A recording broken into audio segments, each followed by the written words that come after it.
very, very exciting podcast coming up for you here on the Relentless Leadership Podcast. Today, our guest has such a huge list of achievements. He's an incredibly well-known speaker and, of course, business guru from the US. He's helped companies such as LinkedIn and eBay launch. He's held senior management roles at Sony, Universal Studios. His business partners include people like Bill Gates, Steven Spielberg, Steve Jobs, Elon Musk. The list goes on. He is changing the game. He has an incredible book out called Disruptor, and I cannot wait to bring this array of business and leadership truth bombs to you right here, right now. Today, my special guest is Jay Samit. Enjoy the show. All right, welcome Jay Samit. Thank you so much for joining us. How are you today? Fantastic. Pleasure to be here. Awesome, my friend. Awesome. Again, I've been very excited to bring this interview to our community. I know they're going to get so much value from it. And of course, your incredible book, which we're going to tell people more about shortly, where to get it from and where to get more of you from. But let's start from the beginning. I mean, you've got an incredible history, and of course, we can't go through it all. But can you tell us a little bit about, I guess, your backstory and how you became the Jay Samit that you are today? So it wasn't by choice. I bought into society's promise: go to school, get good grades, live happily after. And I remember when I got out of college, it's like, what's next? It was a recession. There was no jobs. I was very young. I had 2 small kids, and I wanted them to have a better life. And so I didn't know how to get a job. I didn't know how to start a business. The internet wasn't around, so there was no great resource. So what I really did was I knew what I wanted to do. And this was, I'm older than most of the listeners. This was when Star Wars first came out, and I wanted to make special effects in Hollywood movies. Couple problems. I know no one in Hollywood. I know nothing about special effects, and that doesn't stop me. So what I did back in the primitive days of newspapers and magazines is I put an ad in the trades in Variety describing the type of job that I wanted. And that would achieve a couple of things. One, it would give me a bunch of resumes so I could see what type of background did people have that would get that job. Number 2, would show me where they're working today, and anybody applying for a job has 1 foot out the door. So here's a bunch of companies that are going to most likely have an open position real soon. So what that was is how to break down information and work backwards. And Disrupt Yourself is really about doing that to your soul, and that's how you find success. Success comes from not being afraid of failure. There's nothing wrong. We all fail. The difference between failing and failure is failure's throwing in the towel. Failing is figuring out what doesn't work. Babies learn to walk by falling down. No baby stands up and just runs like Usain Bolt. So the modern corollary of that, which I tell in the book, is a kid who got out of college and got an entry-level job in one of the biggest ad agencies. He was at the bottom, below the bottom rung, right? He was the assistant helping somebody else copy stuff on the copier. I mean, he was miserable. But what he did is he realized that famous people Googled themselves, and they looked up the names of the 5 biggest creative directors that had won all the big awards. And he bought their keyword names because nobody else had. And he said, hey, I'd like to work for you, and put up his resume and his portfolio.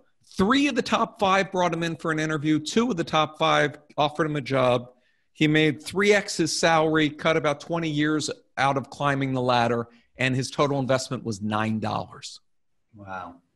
So anybody can do this. I wasn't that smart. I kept on just plodding and trying. And here's what you really have to think about if you're starting a business. It doesn't matter what it is. People open a restaurant and think that having a great recipe is the secret, or, they buy a product and they're going to have it at a better price. No one wants your product. No one wants to buy anything. What people have are problems. If you can solve a problem, you can monetize the solution. No one ever walked into a hardware store wanting to buy a 1/4-inch drill bit. What they wanted was a 1/4-inch hole. What they were forced to do was buy a drill bit and maybe a drill. So if you start thinking about what problems can solve, the second tip, which most people miss is the world is constantly changing. The world's radically different today than when I got out of school. Those changes mean new solutions to problems. Look at what could be applied to something and you go, well, why didn't somebody else think of it? Because they don't have your backstory. All of us have a unique path. A story that I don't tend to tell on these things that just popped in my mind.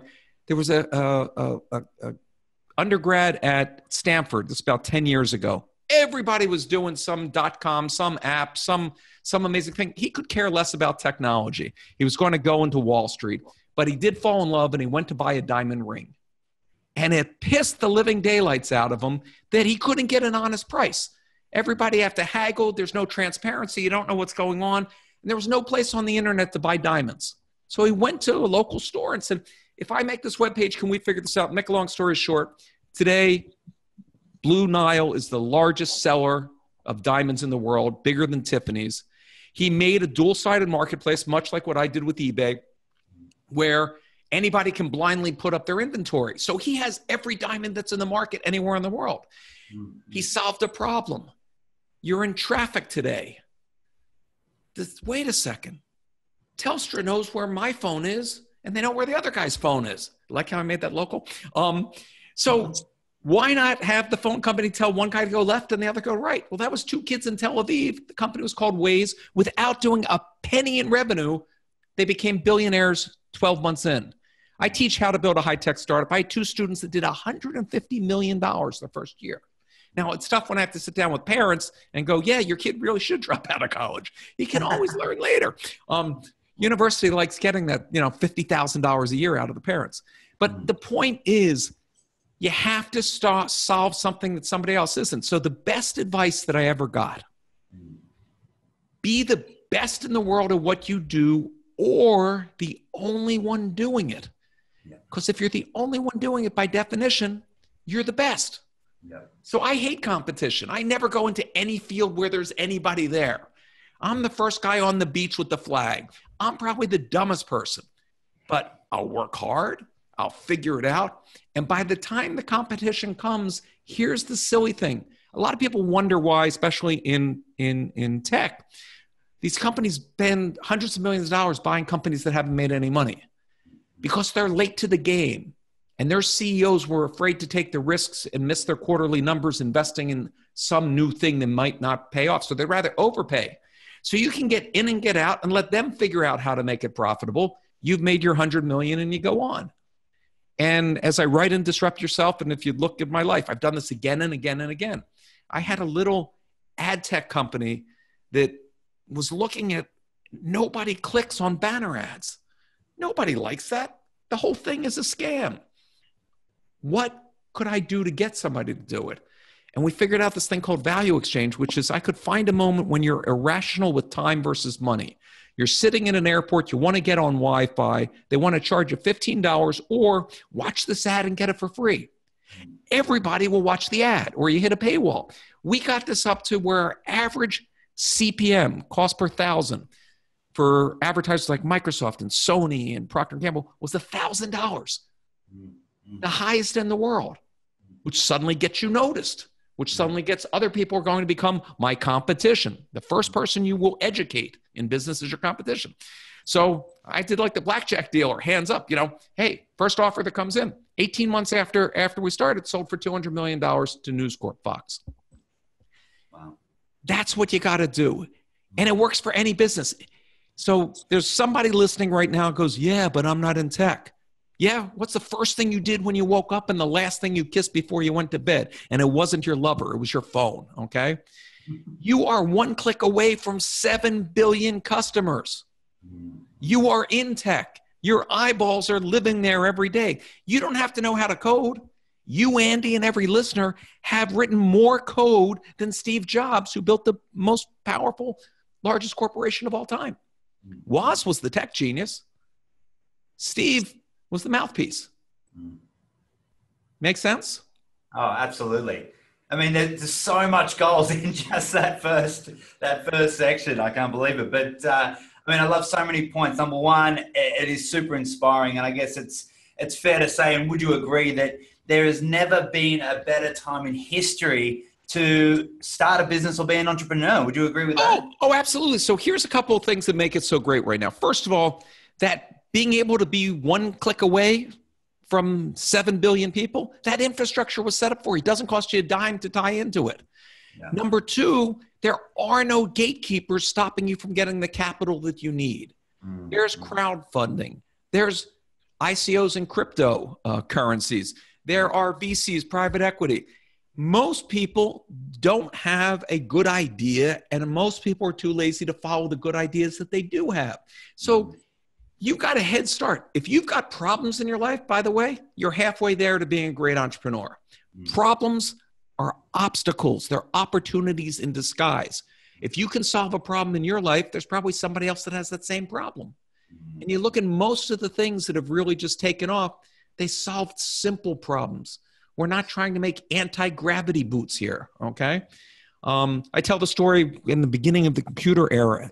Everybody's writing code, making programs, doing all kinds of stuff, you know, and I had a buddy, Billy, and he said, wait, people are buying this expensive PC in their home.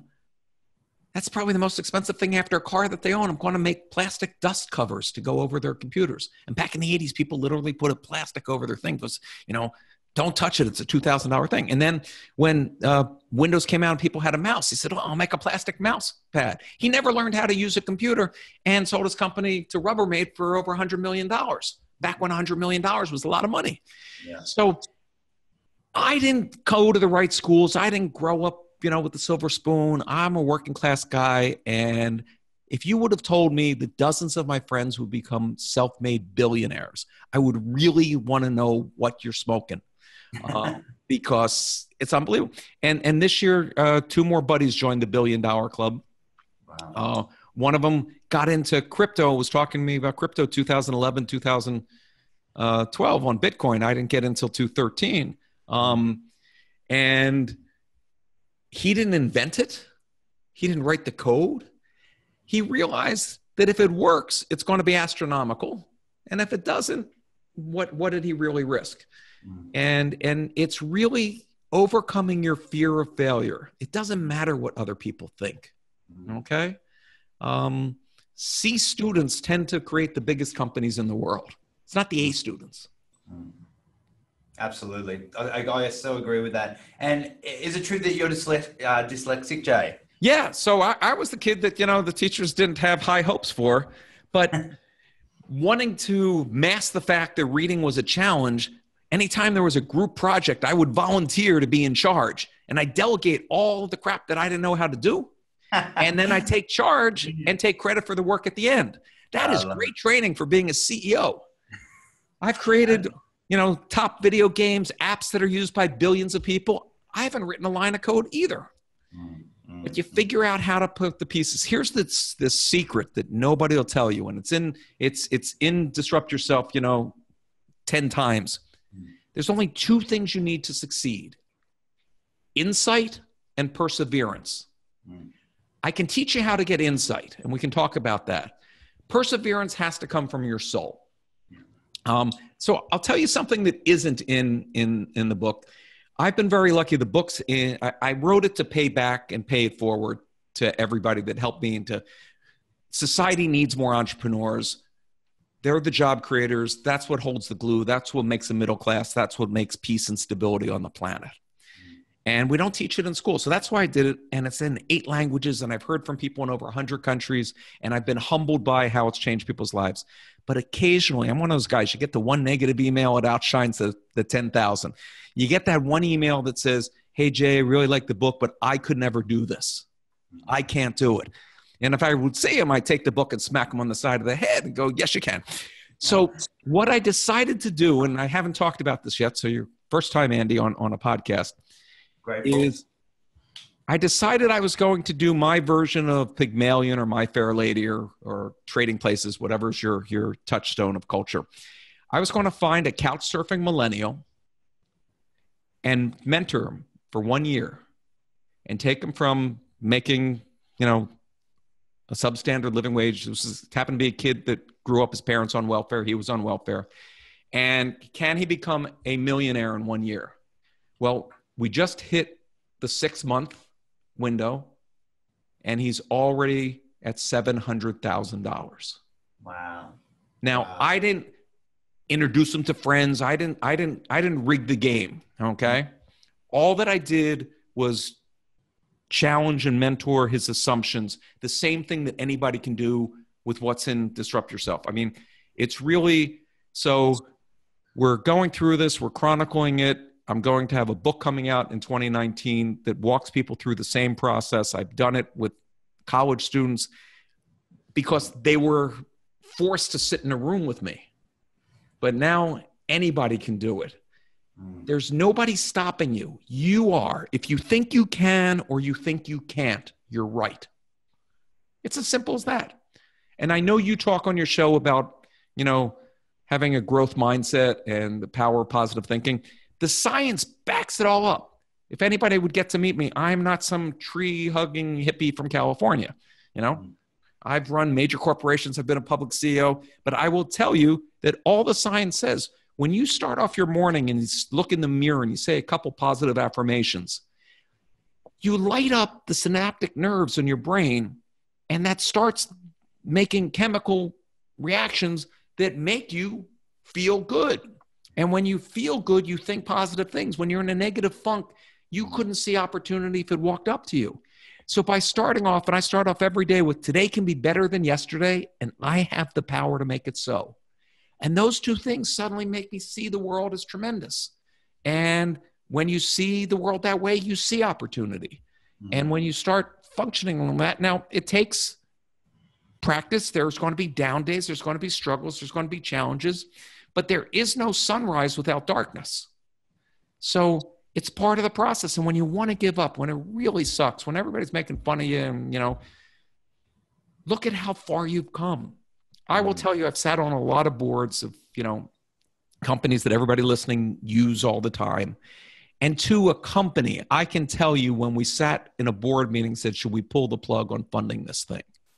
It doesn't matter whether you're talking about a Twitter or Facebook, the biggest things in the world didn't start off as successes. Twitter was a failed music company. YouTube was a failed dating site. But you look at the data, you look at what you're learning. If you're working hard pursuing a solution, you're probably farther into the jungle than anybody else went. And that's where you find the solution. It's not the idea you walked into the jungle with. You were an idiot to walk into that. But now that you're in the jungle, make the most of it. Make sense?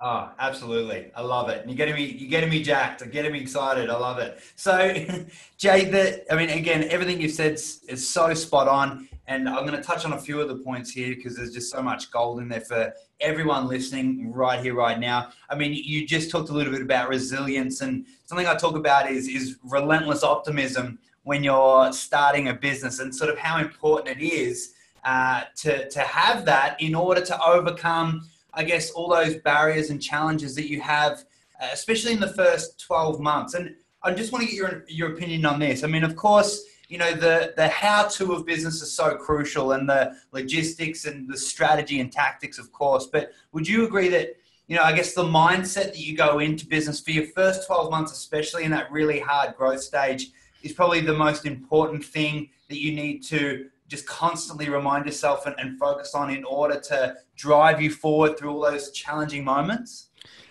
That's a key, but back to that insight. I talk about in the book what I call a zombie idea. And the big mistake that most entrepreneurs do is they fall in love with their idea, and then they go to people that want to help them and they go, oh yeah, that's really good. Oh, that's really good. What your friends and people should be doing is saying, your idea sucks. I haven't even met you, whoever you are that's listening, and I can tell you your idea sucks.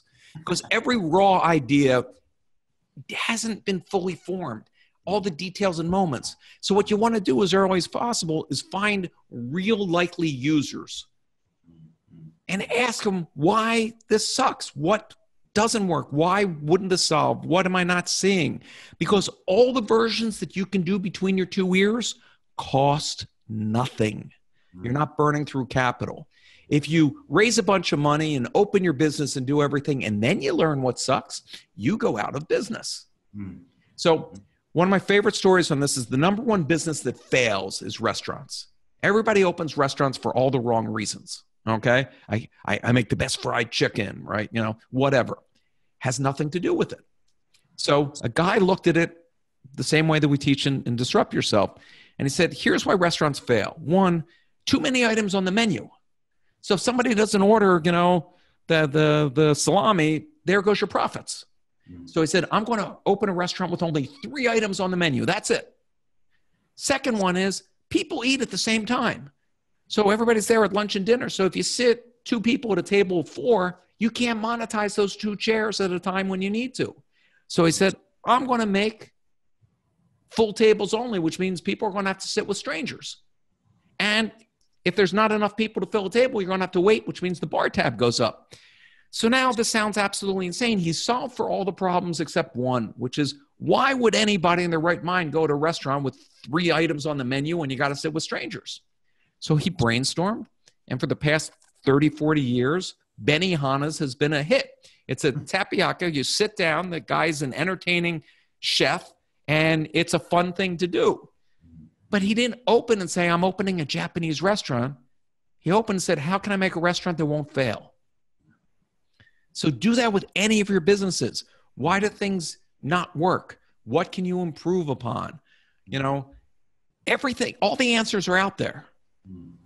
So absolutely. The motivation will come through solving those problems, because every time you take that horrible idea and you take away one of the objections, it starts getting something to an idea that can't be killed. And that's what I call the zombie idea. You can't kill it. It's going to work. That's when you go out, and you don't need a lot of money to prove that you're right. What's the minimum that you need? And so you've seen that a lot of these things like Uber and whatever, they now go through billions of dollars. And people go, why? They're not making money. Because they proved it in one city. Facebook was proved on the Harvard campus. Then it was proved in the Ivy League schools. Then it was proved with college kids. Then it went US. Then it went global. He didn't sit in his dorm room and say, I need $6 billion to make this global thing. He proved that it worked. And you can do the same thing on a very small scale, and anybody will give you capital for something that's proven. So just solve for the minimum number of things that you have to prove. And that doesn't make a difference if you're opening a gym. You know, you have a new, you know, I had somebody that came to me, a dear friend of mine. There were tons of protein bars on the market, 1,600 different brands in the US, but none of them were actually healthy. They all had sugar in them, and they all had different chemicals, and he wanted to make a natural one. But to make a long story short, everybody doesn't make their own factory to make these things. They're all made at the same outlets to your specifications, but the machinery would only take a liquid type of dough, which means you had to have a liquid sugar to make it go through the machinery. So they said, we can't make you a healthy bar. So he said, okay, I'm going to take a blowtorch and I'm going to buy one of those machines and I'm going to make my own. And Quest bars went to sell for $800 million just a couple years later. So solve the problem. And there's so many problems. If you have no problems in your life, I can't help you. Yeah. Right? Absolutely. Yeah, so true. And I think one of the things I just want to go back to in the beginning, talking about how you got your first job. And of course, you know, 2 core things that I think people should understand from that. Number one, you were thinking outside of the box. It was incredibly intelligent and creative, that's for sure. But just the extra effort that you went into to actually put yourself in the right position completely separated you from everyone else. And correct me if I'm wrong, but it doesn't sound like it was hard effort, like it completely, you know. No, that was easy at all. And then when I started my first company, my total capital raise was $1. Wow. And I printed business cards to be a special effects company. I was going to compete with George Lucas and Industrial Light and Magic. I figured there's got to be some people that can't afford his effects. So why not, you know, be the low cost guy? But I knew nobody would believe a kid in their 20s could be, you know, running this giant company. So I made business cards. I didn't even make myself head of my own company. I just pretended I was a sales guy. And I went out and I hustled and I got a bunch of effects work on a bunch of movies and miniseries and commercials and everything. And I didn't have a clue how to do any of it. but then you go and hire those people. Mm. Because so many people would rather have a job. Mm. And people think there's security in a job. You know, people listening now, your parents are telling you give up on your dreams because they gave up on theirs. But you know what? There are no more secure jobs. 100-year-old companies are going out of business and being disrupted every day. You know, retailers, you know, Kodak invented the digital camera, but they never really got behind it because they had so much profit in film. Well, where's Kodak today? Gone. You know, Sears, gone. Everybody, Netflix didn't sit there and secretly decide they're going from DVDs in the mail to having an internet thing. They named their freaking company Netflix. It wasn't a top secret what they were going to do. And Blockbuster and all of Hollywood sat there and laughed. I was the first guy to bring music onto the internet and do all that. And everybody thought this was like ridiculous. This wasn't going to amount to anything.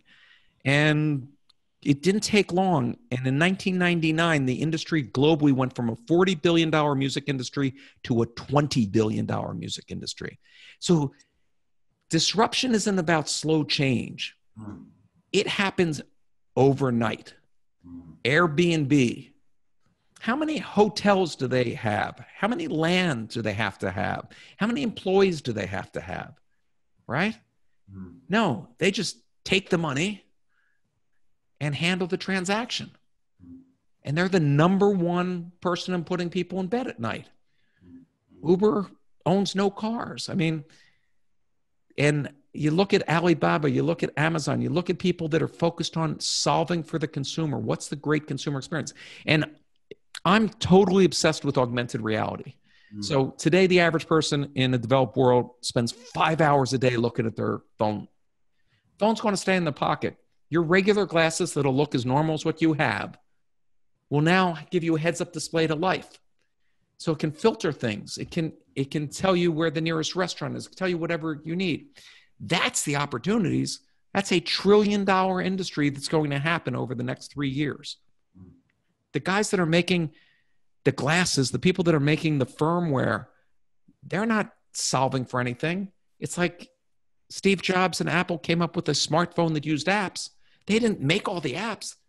They laid the groundwork for you, the entrepreneur, to have the opportunity. Yeah.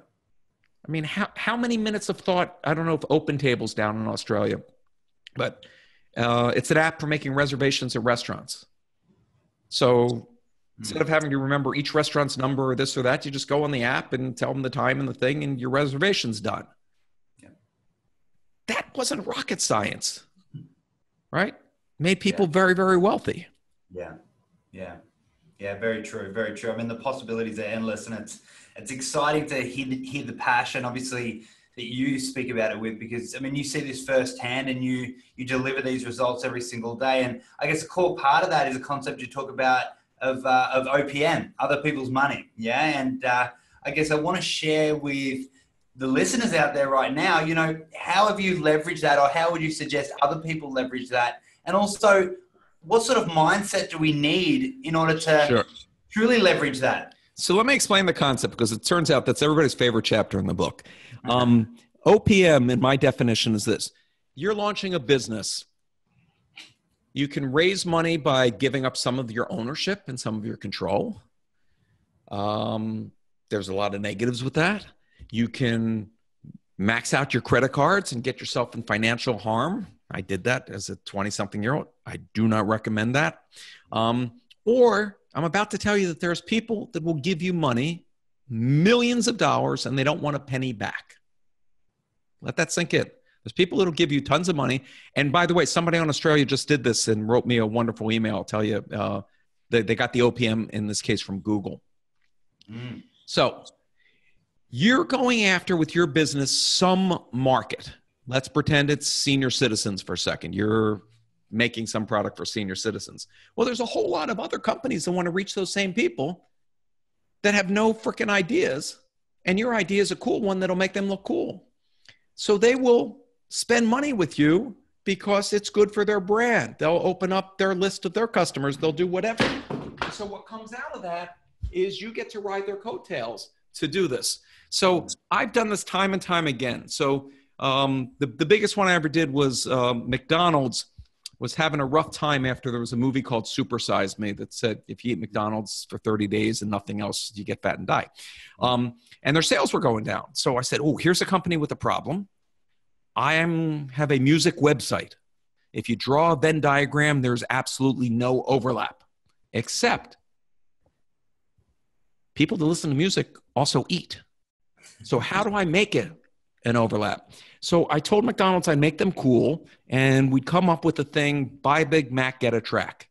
So every box, every tray liner, every wall, basically in the stores would, when you bought a Big Mac, you'd get a code and you go to the website and you get something. So now they're buying all their music from me. They're spending $60 million of TV commercials to drive people to my website, to buy my product, to download my app. They're paying me for the stuff, and they delivered me 20 million customers my first week in business. And for that, I didn't have to pay anything. And in fact, and I won't wreck the story for when people read it, it turns out I ended up also getting paid millions by them in cash. So there's tons of examples. And then once I saw that worked, I unleashed the dogs. I unleashed my sales guys on anything that moved. So we did that same thing with clothing stores, buy a pair of jeans, get an album. We did it with tampons, get a download. We did it with pens. We did it with beer. We did it until we ran out of ideas of who to do. We did it with test drive a car. And all these people were paying us because they didn't have a good idea of their own. So the message here is solve for somebody else. So an entrepreneur down in Australia has a virtual reality company. He made a cool virtual reality thing, but he didn't have the money to actually do it. So I said, wait a second. There are companies making this hardware right now. Their whole future depends on it. Microsoft, Google, Apple, Facebook. Play those guys against each other and see who wants to have this cool thing in this cool market. And next thing you know, he raised all his money, didn't give up any equity. And, it was the nicest love letter I've ever gotten from a stranger. I mean, the guy was just out of his mind. He just took that idea. So it is that easy, everybody that's listening. It's going to take work. Nobody's going to hand it to you. But look at it the other way. There is nobody stopping you but you. Yeah, absolutely. And I love that. It goes to show there's always a way. There is money out there for people that want to start their venture. And again, you just got to know where to look and how to leverage it. And those creative ideas. And again, guys, it's in the book. It's all in the book. And there is so much more information out there. But I think it just gives a lot of those starting out entrepreneurs hope that, they can get this done and they don't need to raise $50 million to do it. Yeah. Right. And if anybody's really is serious and wants to get started right now, I have a free 48-page workbook that you can start doing exercises before you get the book. Just go to jsamit.com, my name, JAYSAMIT.com, and hit the button and I'll send you the workbook. But when you look at, let's take Australia for a second. Yeah. Most of its economy was, let's take stuff out of the earth. Okay. Yeah. So it's mining, it's raising stuff out of the earth. Not a lot of innovation there and not a lot of change, but we're all connected. You can start a global business anywhere. There's no monopoly on ideas and solutions. And that's the real thing. We've leveled the playing field. You can be in Botswana and start an app. You can be anywhere. And so you really just have to figure out who is that target audience? What are you solving for? And it's so easy to find those people and have them find you that, take the blinders off. Really look at a big, giant, hairy, audacious problem that you want to build a business around. Because here's the other thing that'll happen. You're not alone. Other people want to solve that problem too. And the thing that'll get you the most motivated is when you find your tribe, no matter where they're spread around the globe, that think like you and want to solve like you. That's today's companies. Today's companies aren't four people sitting in a room together. They're minds that are connected and make stuff happen. Yeah, absolutely. Yeah, completely agree, Jay. Jay, I want to ask you some questions about, I guess, the the thinking element and the, I guess, the personal drive behind yourself and some of the entrepreneurs that you work with. I mean, Sure. You're surrounded by world class, which is really inspiring. But I've got a few questions around that. Number one is, how important do you feel, I guess, learning leadership skills and emotional intelligence is to being truly successful in business? What's your opinion? I've met a lot of very successful billionaires that have zero emotional intelligence. Wow. So if you're lacking in that human side of things, if you're somewhere on the spectrum, then make sure you have somebody that balances you out. Yes. Okay. Don't hire or partner with somebody just like you. Look for complementary skill sets. When I really break down what all these people have in common, for the most part, none of them cared what anybody else thought. That's the most freeing, easy thing. I can't tell you why I'm that way. My wife tries to understand it. It's like, why do I care? Like, I really, truly don't care. Somewhere in life, we learned to brush our teeth so the girls would kiss us. I mean, we're basically just cavemen. So that's the first thing is really, believe in yourself, even when proven otherwise, because you will still succeed. And if you look at, Walt Disney, getting fired for not being creative, and filing bankruptcy and all the people that didn't hit it the first time out, eventually it happens.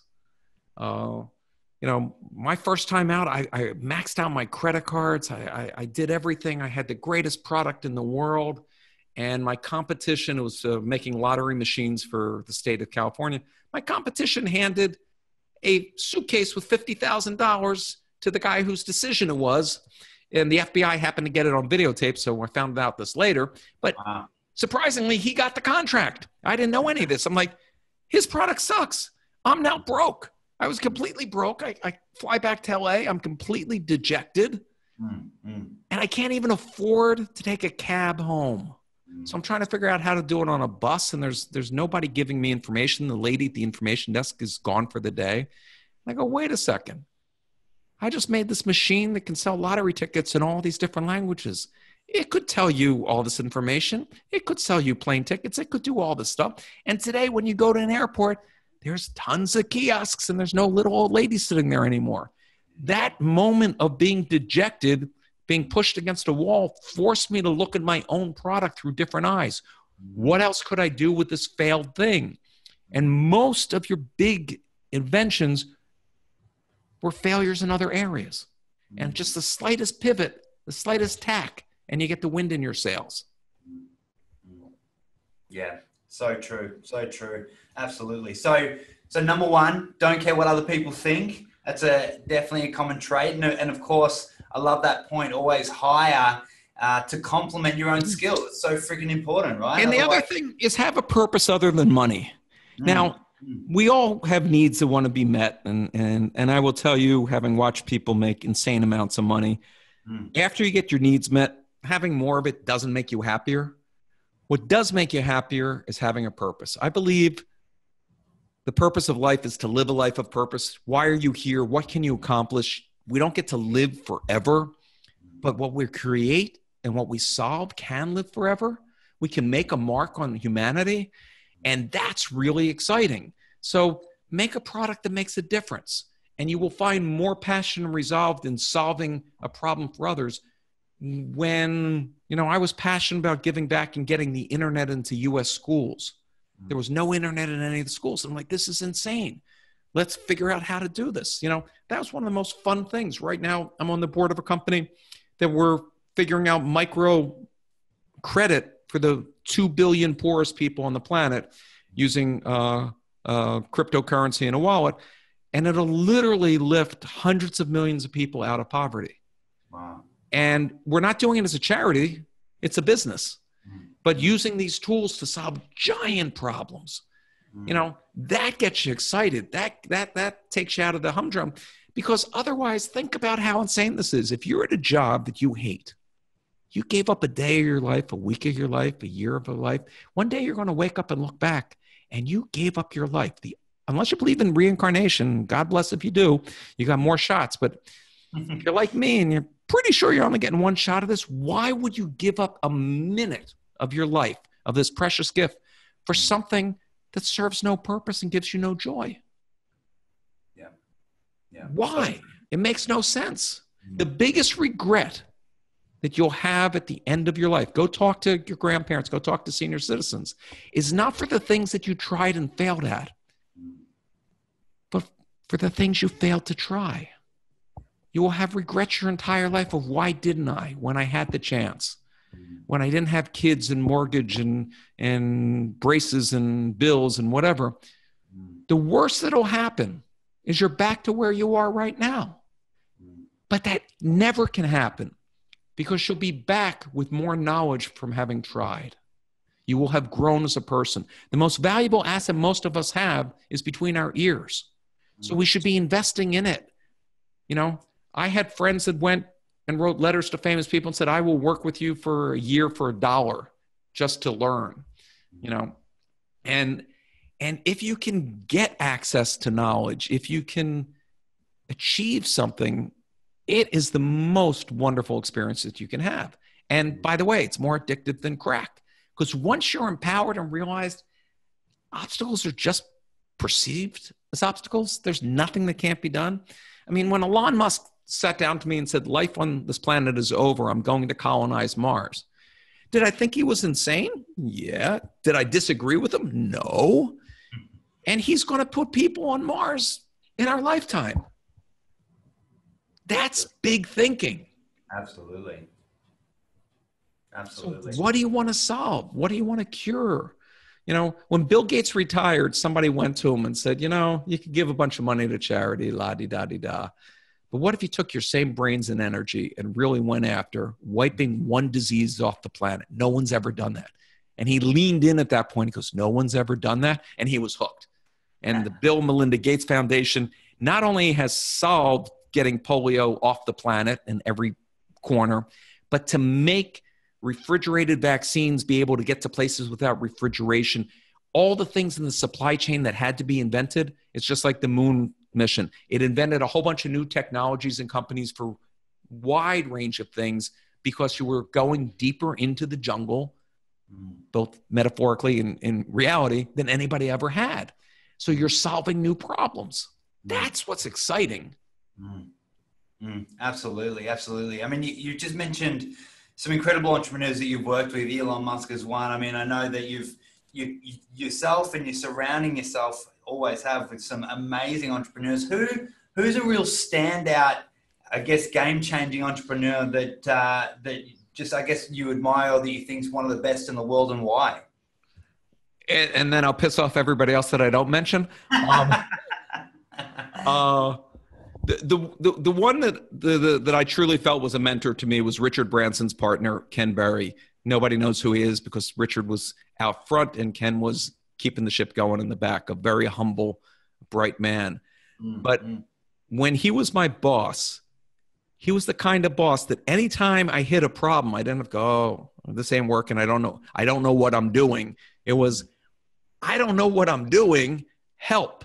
And we'd brainstorm together. As opposed to, you don't know what you're doing, I'm going to fire you and replace you, which most morons would do. So he had a great attitude. When Richard wanted to hire me, one of my regrets is I should have said yes just for the opportunity to work with Richard. But you can't clone yourself and work with everybody and take every opportunity. I learned from everybody. I'm a sponge. Right? I'm not the best. I'm not the smartest. I'm not even the hardest worker. But what I am really good at is connecting the dots and then hiring people to execute. And so from each of these people, you really see that none of them had a straight path. That Ken that I was talking about, his parents thought he was the failure. He has a sibling that's a doctor, one that's an engineer, all these things. He and Richard were basically a couple of stoners starting, a music label. Guess who turned out to be the richest people in the country? It wasn't his siblings. I mean, Richard Branson's the richest person other than the Queen. And the Queen got to inherit about, 1,000, 1,600 years worth of wealth. So it's really interesting to watch these people. And Richard Branson has failed more than anyone I've ever met. He's had over 300 Virgin companies. But how genius is the brand Virgin that it says, I don't know what I'm doing. I'm a virgin. So he had Virgin Brides. He had all kinds of different companies.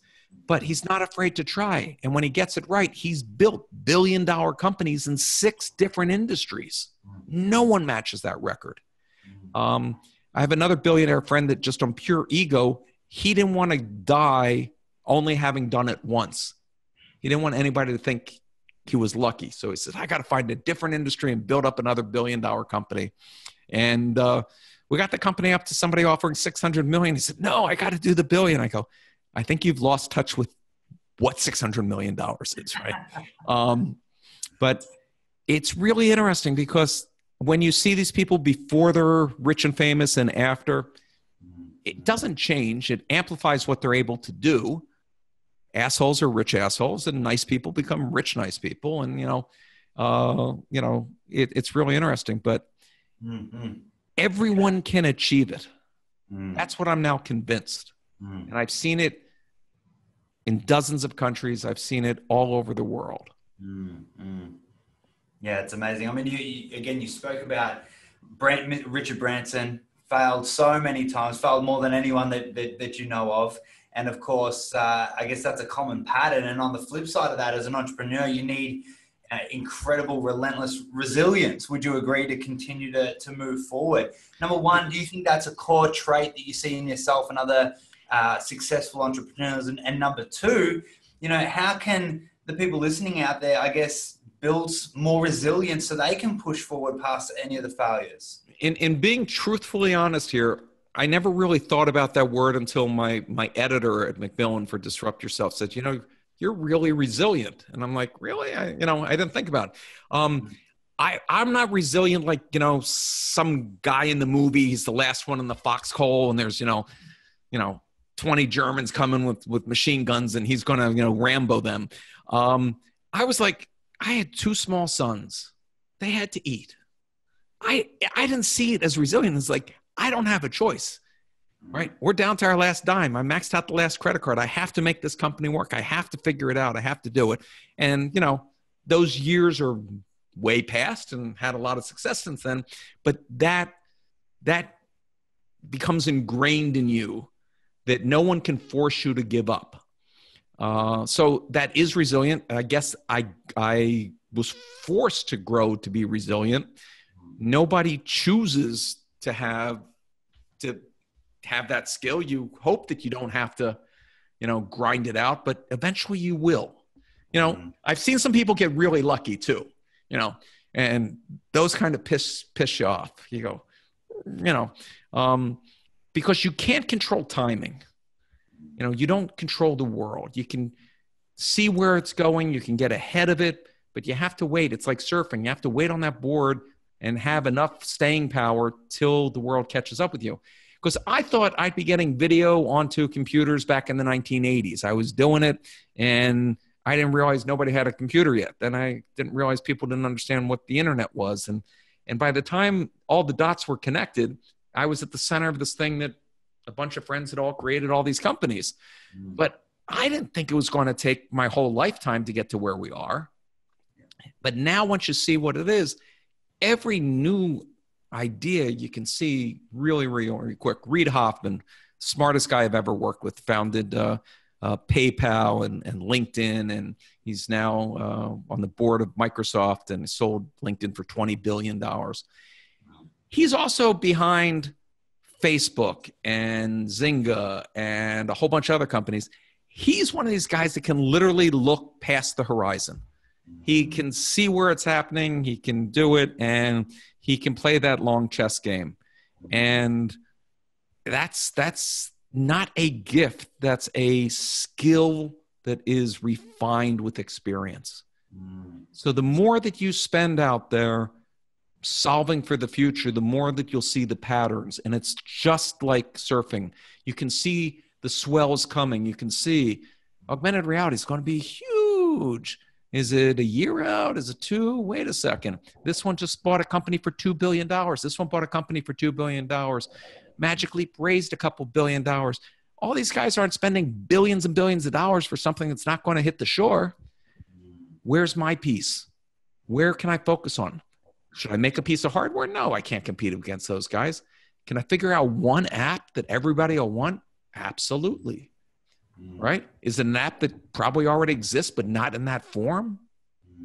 Then you can sell it to that company. I mean, I watch people do it so quickly and that are so astute, and it's really fun. And you get to employ people and you get to travel the world. I mean, the idea that I've run businesses all over the world and I'm a typical American, I speak one language, well, two, sarcasm, but you know, it's just been the most rewarding and fun thing that you can do. I love that, Jay. I love that. Before we get into to a game that we like to play here called Rap Fire, Jay, I want to ask you a question. If you could give your younger self advice, if we could put you in a time machine, take you back, give yourself some core advice that would make you even more successful than you are today, what would that be? Earplugs. If you're going to concerts, wear earplugs. 10 years running rock labels and concerts, my hearing is shot. What would I tell a younger person? Enjoy the moment. One of the things that you don't get until you get to a stage where you can really reflect, that Zen aspect. If you're a meditator, you're way ahead of me. That there are moments along the journey that are just so perfect that you want to enjoy that, because they will nourish your soul when you're in those deep valleys, when you're hitting that depression. And I'll give you one that's in my life that stands out, because I was pressing enough to turn to my number 2 employee and said, really absorb this moment, because it's all downhill from here. It's like, we just launched the company. I go, no, this is the moment. I've done this enough. And we're sitting on a 747 plane flying from Chicago to LA. The first rock concert done at 35,000 feet with Sheryl Crow. We filled the entire plane with members of the press. And we did this to announce the music store opening, and the same other people's money that I did with McDonald's. I said, well, how can I get an airplane for free for this stupid stunt? They have frequent flyer miles. They need to show that frequent flyer miles can do cool stuff. So you could use your frequent flyer miles to now get music. So we did this concert, and you're sitting there on a plane, shooting it with 9 cameras, editing it in flight to hand to make the evening news of every network. And I'm going like, this is the coolest thing. And the hurdles that my team had to get through, this is after 9/11. Like, you can't do this stuff on planes. You can't do anything at airports. And we pulled it up. So live in the moment, enjoy the moment. Being an entrepreneur is not about a destination. It's not about when I'm going to have $1 million, when I have 10 million, when I'm go public, when I, then you're missing the whole point. The whole point is that journey is so nourishing to the soul.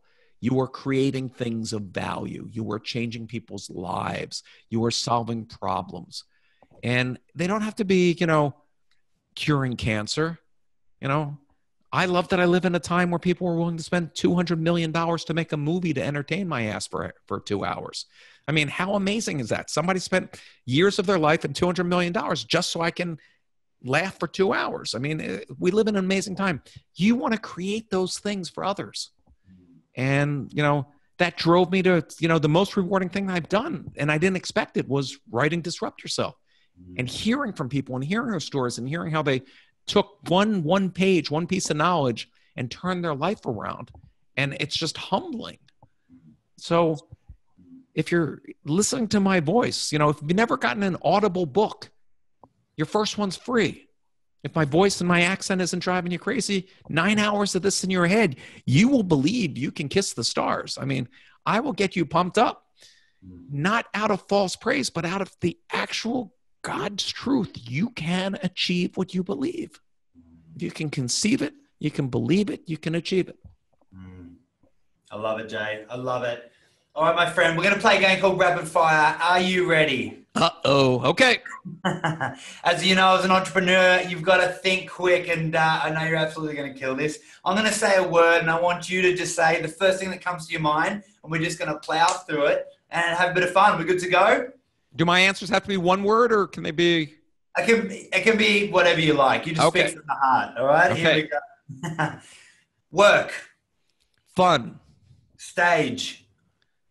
Center. People. Love. Love. Rare. Leadership. Challenging. Strength. Weakness. Disney. Fun. Coffee. Never had a cup. Car. Tesla. Beach. Every day. Health. The center of everything. Steve Jobs. Asshole. You told me to be honest. That's right. I did 3 deals with the man. He's a genius, but ethically challenged. I love it. I love the honesty. Thank you. Elon Musk. Super genius. I agree. Australia. The greatest country for selling books on the planet. You're the only country where my book hit #1. I like it. I like it. And we love you here. Donald Trump. Oh, God. I apologize. Teamwork. Crucial. Future. Bright. Purpose. Giving. Legacy. My sons. I love it. Jay, Samit, thank you so much for joining us. Where can our viewers connect with you? Where can they find more about your book?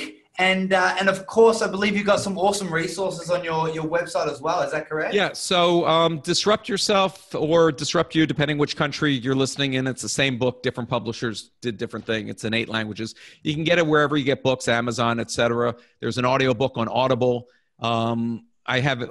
My weekly columns and everything that I write and publish is at jsamit.com. You can find me on Instagram, on Facebook, on Twitter, on whatever the next thing is. I'll be the first guy there. Love to connect. And I try to give you in my tweets and Instagram daily motivation, because motivation's like a shower. It wears off and you need to be reinforced. So try to do it with some humor, and love to hear people, both your successes and your failures. And whatever time I have left on this planet, I'm trying to create more successful entrepreneurs. Jay, you're doing some incredible things. I'll be down in Australia. Oh, I forgot to mention that. Oh, when? I'm speaking in the fall in Melbourne at a university.